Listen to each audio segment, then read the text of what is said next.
அகிலம் நியூஸ் நேயர்களுக்கு வணக்கம். அகிலம் நியூஸின் இன்றைய மதிய நேர பிரதான செய்திகள். முதலில் தலைப்புச் செய்திகள். புதிய முறையில் புத்தாண்டு தின உறுதிமொழி தயாராகும் அரசு ஊழியர்கள். முன்னாள் ஜனாதிபதிகளின் பாதுகாப்பு மேலும் குறைக்கப்படும் சாத்தியம். கொட்டி தீர்க்கப் போகும் மழை, மக்களுக்கு விடுக்கப்பட்டுள்ள எச்சரிக்கை. வெதுப்பக உற்பத்தி பொருட்களின் விலை குறித்து முன்வைக்கப்பட்டுள்ள குற்றச்சாட்டு. எனது பாதையில் அனுரவும் பயணம், ரணில் புகழாரம். மார்ச் வரை நீடிக்கும் தேங்காய் தட்டுப்பாடு. சுதுகங்கையில் வழுக்கி விழுந்த இளைஞன், காப்பாற்ற முயன்றபோது உயிரிழந்த இருவர்.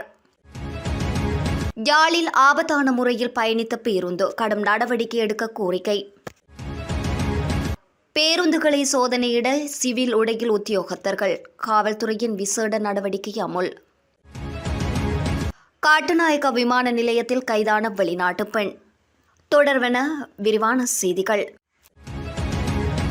எதிர்வரும் 2025ஆம் ஆண்டின் புது வருட தினத்தில் அரசு ஊழியர்கள் வித்தியாசமான முறையில் உறுதிமொழி எடுக்க கொள்ள உள்ளதாக தெரிவிக்கப்படுகின்றது. ஜனாதிபதி அலுவலக அதிகாரிகள் பொது சேவை உறுதிமொழியை வழங்கும் போது அதில் தூய்மையான இலங்கை திட்டத்தை நடைமுறைப்படுத்துவதற்கான உள்ளடக்கத்தையும் வழங்குவார்கள் என சிரேஷ்ட அதிகாரியொருவர் தெரிவித்துள்ளார். இதன்படி ஜனவரி 1ஆம் தேதி அரசு ஊழியர்களின் புத்தாண்டு தின உறுதிமொழி நிகழ்வு ஜனாதிபதி அனுரகுமார திசாநாயக்க தலைமையில் உத்தியோகபூர்வமாக நடைபெற உள்ளது. அதன் பிரகாரம் புதிய ஆண்டின் கடமைகளை ஆரம்பிக்கும் போது அரசு பணியாளர்கள் தூய்மையான இலங்கை திட்டத்துடன் இணைக்கப்பட்ட உறுதிமொழியை எடுத்துக்கொள்ள உள்ளதாக கூறப்படுகின்றது. முறையான சுகாதார சூழலை உருவாக்குதல், லஞ்சம் மற்றும் ஊழலை ஒழித்தல், டிஜிட்டல் மயமாக்கப்பட்ட உள்ளிட்ட புதுமையான திட்டங்களுக்கு தூய்மையான இலங்கை என்ற கருத்துரு பல வழிகளில் நடைமுறைப்படுத்த திட்டமிடப்பட்டுள்ளதாக தெரிவிக்கப்படுகின்றது. மேலும் முதற்கட்டமாக தூய்மையான இலங்கை வேலை திட்டம் தொடர்பில் விழிப்புணர்வை ஏற்படுத்துவதற்கும் அதனை மேலும் அர்த்தமுள்ளதாக்குவதற்கும் அனைத்து தரப்பினரின் கருத்துக்களும் பெற்றுக்கொள்ளப்படும் என கூறப்படுகின்றது. முன்னாள் ஜனாதிபதிகளுக்கு எவ்வித அச்சுறுத்தல்களும் கிடையாது என்ற புலனாய்வு அறிக்கையின் பின்னரே அவர்களுக்கான பாதுகாப்பு குறைக்கப்பட்டுள்ளது. அடுத்த மீளாய்வு புலனாய்வு அறிக்கை கிடைத்த பிறகு தற்போது வழங்கப்பட்டுள்ள பாதுகாப்பு மேலும் குறைக்கப்படலாம் என்று அமைச்சர் கிரிசாந்த அபேசேன தெரிவித்துள்ளார். கொழும்பில் இடம்பெற்ற நிகழ்வொன்றின் பின்னர் ஊடகங்களுக்கு கருத்து தெரிவிக்கும் போதே அவர் மேற்கொண்டவாறு குறிப்பிட்டார். தொடர்ந்தும் தெரிவிக்கையில், பொருளாதார நெருக்கடிக்கு தீர்வு காண்பதற்கு அரசாங்கம் உரிய நடவடிக்கைகளை எடுத்துள்ளது. அரிசி உள்ளிட்ட அத்தியாவசிய பொருட்களுக்கு சந்தையில் நிலவும் தட்டுப்பாடுகளுக்கு தீர்வு காணப்படும். அரசியலில் இருந்து மக்களால் புறக்கணிக்கப்பட்டவர்கள் போலியான பல குற்றச்சாட்டுக்களை தற்போது முன்வைக்கின்றனர். முன்னாள் ஜனாதிபதிகளின் பாதுகாப்பு குறைக்கப்பட்டமை தற்போதைய பிரதான பேசுபொருளாக காணப்படுகின்றது. முன்னாள் ஜனாதிபதிகளின் பாதுகாப்புக்கு எவ்விதமான அச்சுறுத்தலும் கிடையாது என்று புலனாய்வு அறிக்கை கிடைத்ததன் பின்னரே வழங்கப்பட்ட இராணுவ பாதுகாப்பு மீளப்பெறப்பட்டது. முன்னாள் ஜனாதிபதிகளுக்கு 60 போலீசார் என்ற அடிப்படையில் பாதுகாப்பு வழங்கப்பட்டுள்ளது. அடுத்த மீளாய்வு அறிக்கையில் பாதுகாப்பு மேலும் குறைக்கப்படலாம் என தெரிவிக்கப்பட்டால் வழங்கப்பட்டுள்ள 60 போலீசாரின் பாதுகாப்பை 30ஆக குறைக்க முடியும். மக்களின் வரிப்பணத்தை வீண்விரயம் செய்ய வேண்டிய அவசியம் கிடையாது. முன்னாள் ஜனாதிபதிகளின் உயிருக்கு அச்சுறுத்தல் என்று ஊடகங்களில் குறிப்பிட்ட தரப்பினர்கள் பாதுகாப்பு அச்சுறுத்தல்கள் தொடர்பான தகவல்களை பாதுகாப்பு தரப்புக்கு அளிக்க வேண்டும். அப்போதுதான் அது குறித்து உரிய நடவடிக்கைகளை முன்னெடுக்கலாம் என அவர் குறிப்பிட்டுள்ளார். வடக்கு, வடமத்திய, கிழக்கு மற்றும் ஊவா மாகாணங்களிலும் ஹம்பாந்தோட்டை மற்றும் மாத்தளை மாவட்டங்களிலும் பல தடவைகள் மழை பெய்யக்கூடும் என எதிர்பார்க்கப்படுகின்றது. வளிமண்டலவியல் திணைக்களம் இன்றைய தினம் வெளியிட்டுள்ள அறிக்கையில் இதனை தெரிவித்துள்ளது. மேல் மற்றும் சப்ரகமுவ மாகாணங்களிலும் காலி, மாத்தறை, நுவரெலியா மற்றும் கண்டி மாவட்டங்களிலும் மாலை அல்லது இரவு வேளைகளில் மழையோ அல்லது இடியுடன் கூடிய மழையோ பெய்யக்கூடிய சாத்தியம் காணப்படுவதாக திணைக்களம் தெரிவித்துள்ளது. மேல் சப்ரகமுவா, மத்திய, தென் மற்றும் ஊவா மாகாணங்களின் சில இடங்களில் காலை வேளையில் பனிமூட்டமான நிலை நிலவும். இடியுடன் கூடிய மழை பெய்யக்கூடிய சந்தர்ப்பங்களில் தற்காலிக பலத்த காற்று மற்றும் மின்னல் தாக்கங்களினால் ஏற்படக்கூடிய ஆபத்துக்களை குறைத்துக் கொள்ள பொதுமக்கள் தேவையான நடவடிக்கைகளை மேற்கொள்ளுமாறு வளிமண்டலவியல் திணைக்களம் கேட்டுக் கொண்டுள்ளது. முட்டை சார்ந்த வெதுப்பக உற்பத்தி பொருட்களின் விலை தொடர்ந்தும் அதிகரித்து காணப்படுவதாக நுகர்வோர் குற்றம் சாட்டியுள்ளனர். தற்போது சந்தையில் முட்டையொன்று 25 முதல் 30 ரூபாவிற்கு இடைப்பட்ட விலையில் விற்பனை செய்யப்படுகின்ற போதிலும் இதுவரையில் முட்டை சார்ந்த வெதுப்பக உற்பத்திகளின் விலைகள் குறைவடையவில்லை என குற்றம் சாட்டப்பட்டுள்ளது. இந்நிலையில் முட்டையின் விலை குறைவடைந்ததன் ஊடாக மாத்திரமே வெதுப்பக உற்பத்திகளின் விலையை குறைக்க முடியாது என அகில இலங்கை வெதுப்பக உரிமையாளர்கள் சங்கத்தின் தலைவர் என்.கே. ஜெயவர்தன தெரிவித்துள்ளார். அத்துடன் வெதுப்பக உற்பத்திகளின் விலைகள் குறைக்கப்பட வேண்டுமா என கோதுமை, மா மற்றும் வெண்ணெய் என்பவற்றின் விலைகளும் குறைய வேண்டும் என அவர் தெரிவித்துள்ளார். நாட்டினதும் மக்களினதும் நலன் கருதி இலங்கையின் தற்போதைய ஜனாதிபதி அனுரகுமார திசாநாயக்க எனது பாதையிலேயே பயணிக்கின்றார். அவருக்கு எனது வாழ்த்துக்கள் என முன்னாள் ஜனாதிபதி ரணில் விக்ரமசிங்க தெரிவித்துள்ளார். இலங்கையின் சமகால அரசியல் நிலவரம் தொடர்பில் இந்தியாவில் இருந்து சர்வதேச ஊடகம் ஒன்றுக்கு வழங்கிய செவ்வியின் போதே மேற்கொண்டவாறு குறிப்பிட்டுள்ளார்.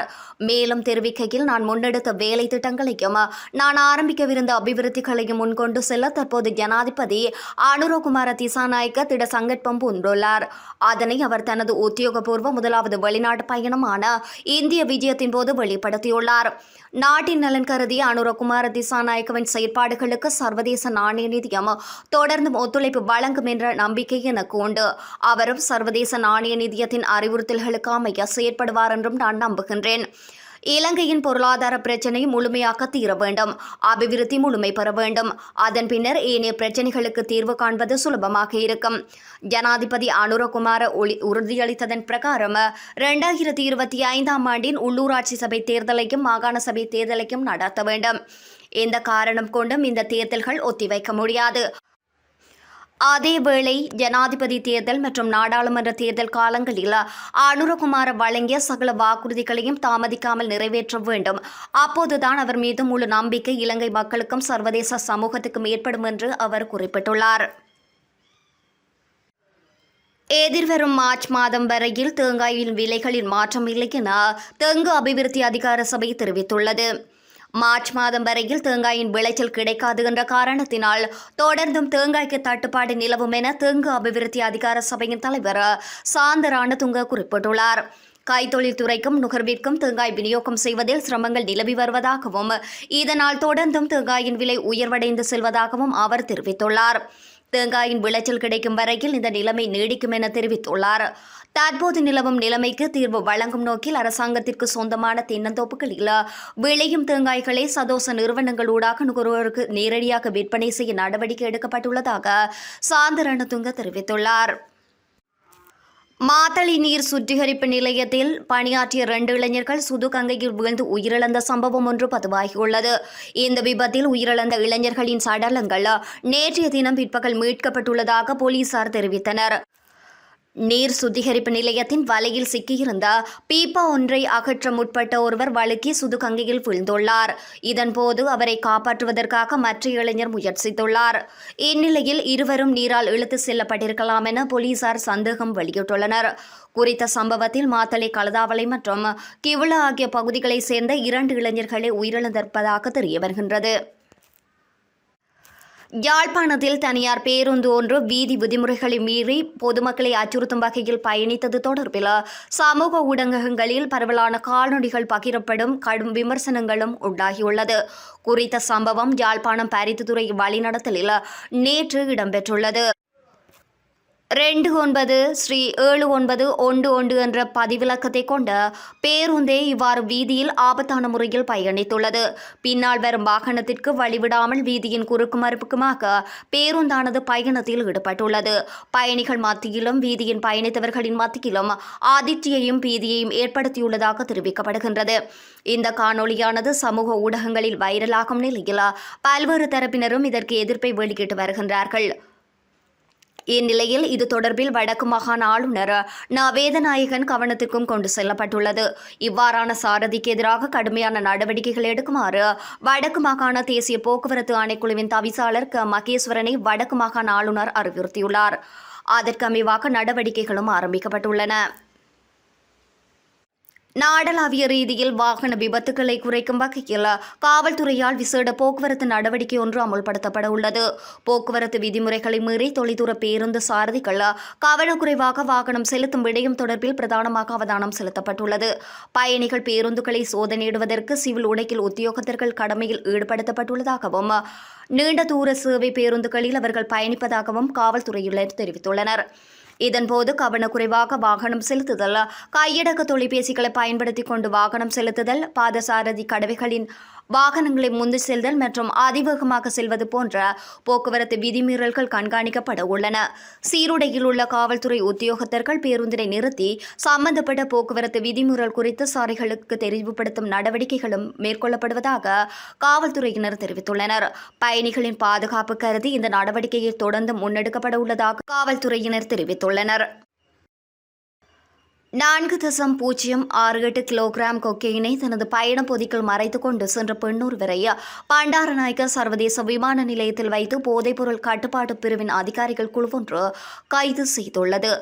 தென்னாப்பிரிக்கா கடவுச்சீட்டுடன் இன்று அதிகாலை கட்டார் ஏர்லைன்ஸ் விமானத்தில் நாட்டிற்கு வந்துள்ள போதே கைது செய்யப்பட்டுள்ளார். 41 வயதான தென்னாப்பிரிக்க பெண்ணூர் வரை இவ்வாறு கைது செய்யப்பட்டுள்ளார். கைதான பெண்ணிடமிருந்து சுமார் 4068 கிராம் கெக்ரோயின் போதைப்பொருள் அதிகாரிகள் கைப்பற்றியுள்ளனர். இதன் பெறுமதி 142 மில்லியன் ரூபாய் என சுங்க பிரதி பணிப்பாளர் நாயகம் சுங்க ஊடக பேச்சாளர் சீவலி அருக்கொட தெரிவித்துள்ளார். இத்துடன் அகிலம் நியூஸின் மதிய நேர பிரதான செய்தி நிறைவடைகின்றது. தொடர்ந்தும் இதுபோன்ற செய்திகளை பெற்றுக்கொள்ள தொடர்ந்தும் அகிலம் நியூஸுடன் இணைந்திருங்கள். நான் உங்கள் பிறையரசி கேதீஸ்வரன். நன்றி, வணக்கம்.